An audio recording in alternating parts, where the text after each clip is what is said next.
Talaga, bakit ako nandito sa Bindor Party List? Kasi gusto ko may ayos ang lahat ng bawat ng Pilipino. At magkaroon ng boses ang bawat Bindor, hindi lang dito sa Manila, kundi sa buong Pilipinas. So kaya po ako sumali sa Bindor Party List. Yung pang isa sa mga para mas makita na marinig sa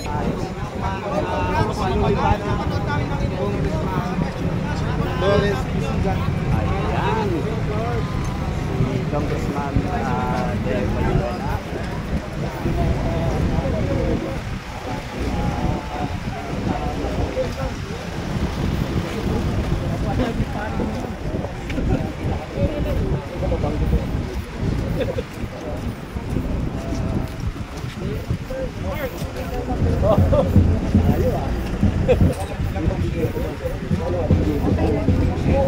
Pinag-uusapan ngayon mga kababayan.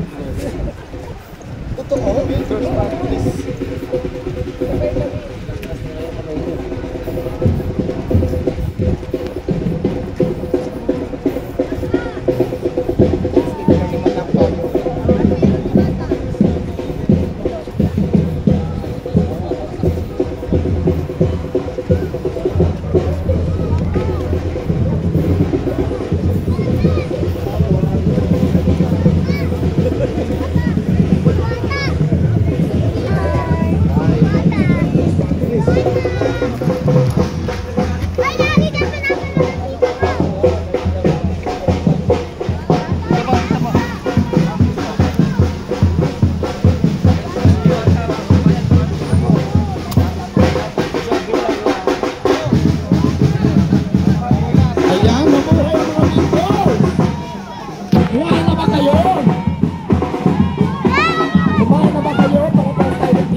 Ayan. Wait lang. Ayan, gusto ko lang kayo pasalamatan dahil napakaraming tao. Dami naman tao.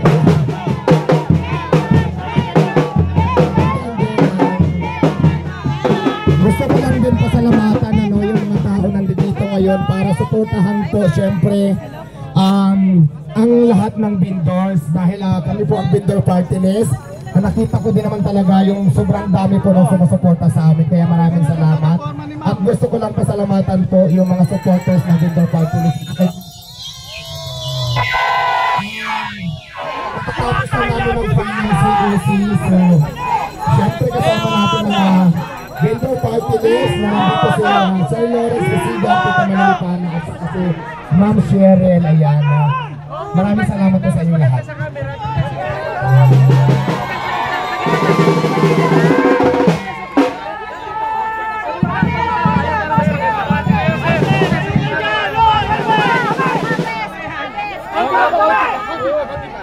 Yo po yung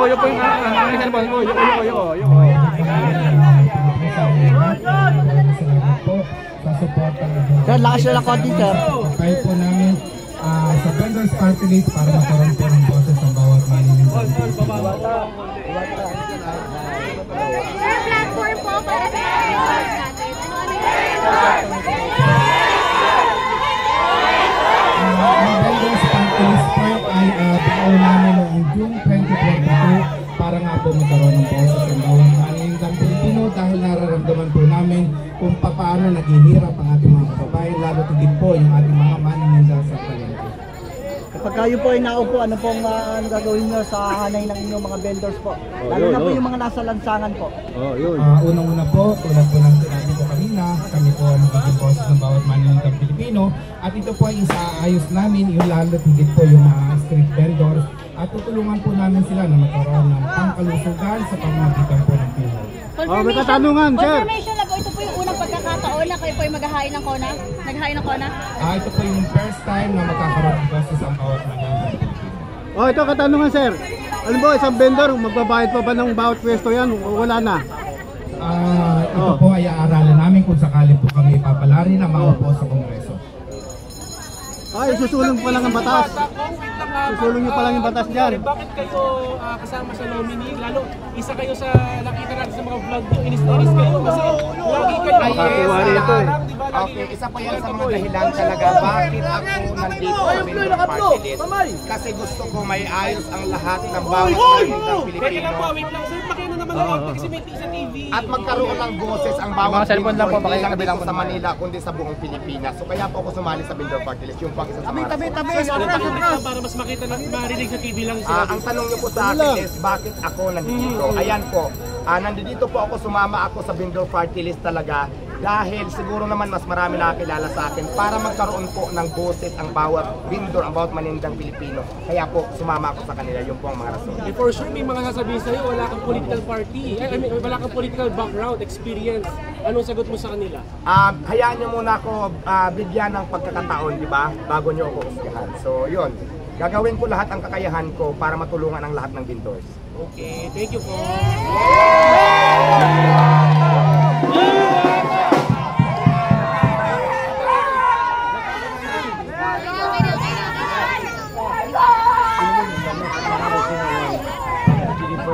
Salamat lang po ako sa lahat ng mga supporters na nandito ngayon.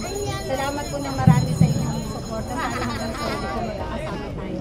Ito po yung Vendors Party List para po sa samahan ng maninindang Pilipino sa lahat po ng consumer and ganun din po sa mga maninindang. Salamat po ng marami. Ma'am, for the record, ano itutulak nyo once nakaupo kayo?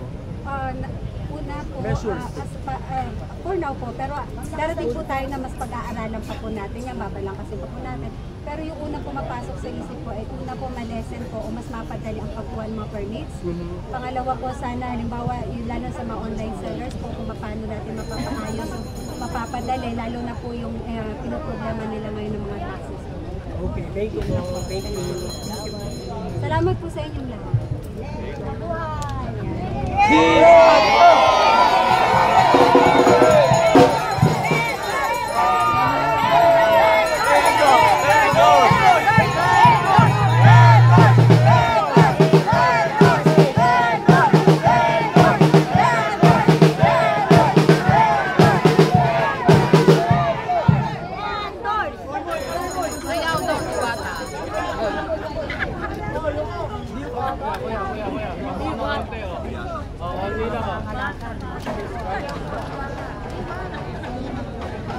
Wala nang basurero sa Pasay, puro magtitinda na lang lahat.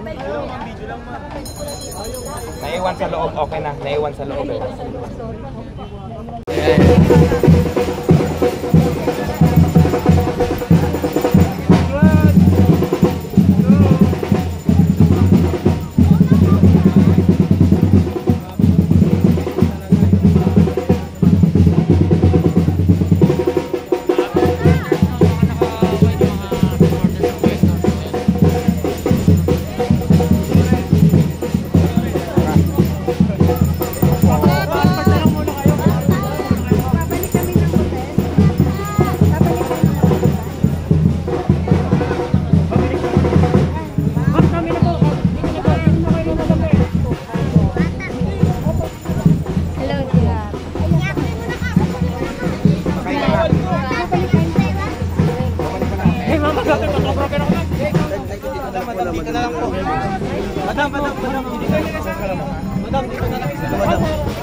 Kap! Kap ah! Ano stop po eh? Nandun po.